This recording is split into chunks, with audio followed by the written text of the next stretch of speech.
Pentingnya ekonomi digital membuat Indonesia mengusung sebagai salah satu dari 3 fokus agenda dalam presidensi G20. 3 agenda tersebut adalah arsitektur kesehatan global, transformasi ekonomi digital, dan transisi energi yang berkelanjutan.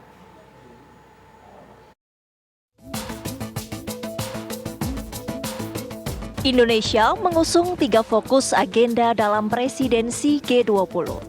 3 agenda tersebut adalah arsitektur kesehatan global, transformasi ekonomi digital, dan transisi energi yang berkelanjutan. Sejak lama, G20 memang menempatkan isu digitalisasi sebagai salah satu katalisator utama dalam pertumbuhan ekonomi global.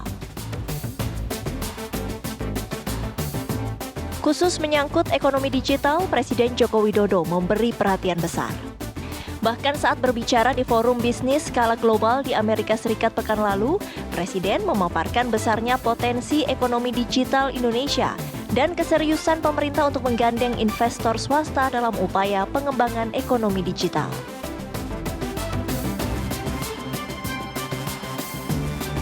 Indonesia juga serius dalam pengembangan ekonomi digital yang adil dan bermanfaat bagi semua.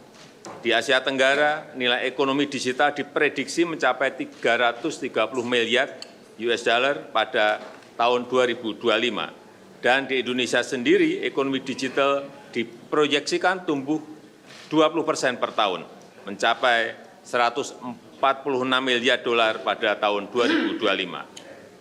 Saat ini Indonesia memiliki 2.346 startup, terbanyak kelima di dunia dengan 2 dekakorns dan 8 unicorn.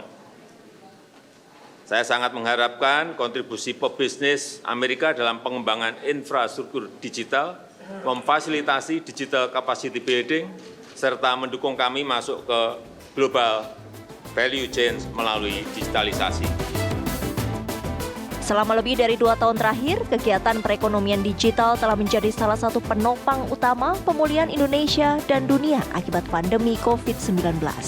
Tak heran jika saat ini semua negara termasuk Indonesia memberi perhatian lebih terhadap pengembangan ekonomi digital.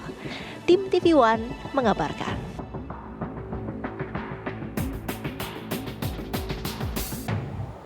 Untuk pertama kalinya Indonesia memegang presidensi Group of 20 atau G20 yang merupakan forum kerjasama 20 ekonomi utama dunia.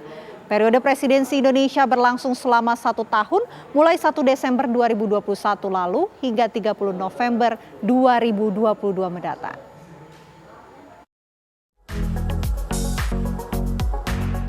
G20 adalah sebuah forum utama kerjasama ekonomi internasional yang beranggotakan negara-negara dengan perekonomian besar di dunia. G20 terdiri dari 19 negara dan 1 lembaga Uni Eropa.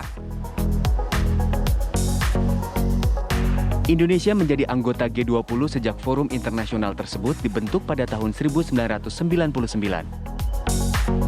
Pada saat itu, Indonesia ada dalam tahap pemulihan setelah krisis ekonomi tahun 1997-1998.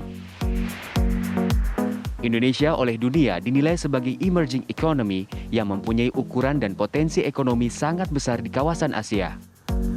Karena itu, Indonesia hadir dalam G20 mewakili kelompok negara berkembang, kawasan Asia Tenggara, dan dunia Islam. Sebagai anggota forum G20, Indonesia bisa mendapatkan manfaat dari informasi dan pengetahuan lebih awal tentang perkembangan ekonomi global, potensi risiko yang dihadapi, serta kebijakan ekonomi yang diterapkan negara lain, terutama negara maju. Dengan demikian, Indonesia mampu menyiapkan kebijakan ekonomi yang tepat dan terbaik. Selain itu, Indonesia juga dapat memperjuangkan kepentingan nasionalnya dengan dukungan internasional lewat forum G20. Bergabung dengan G20, nama dan prestasi Indonesia juga semakin dikenal dan diakui oleh berbagai organisasi dan forum internasional. Dalam forum G20, Indonesia menunjukkan peran dan keterlibatannya dengan selalu menerapkan hasil pertemuan G20. Selain itu, Indonesia juga berperan dengan mengajukan beberapa inisiatif seperti memberi dukungan terhadap negara berkembang untuk mengamankan anggaran nasional dalam krisis likuiditas. mendukung konektivitas melalui kooperasi dan pertukaran pengetahuan, serta terlibat aktif di forum tempat berkumpulnya para unicorn di seluruh negara G20. Mengutip dari data Kementerian Keuangan, G20 memiliki posisi strategis karena secara kolektif merupakan representasi dari 85% perekonomian dunia, 80% investasi global, 75% perdagangan internasional, dan 60% populasi dunia. Tim TV One mengabarkan.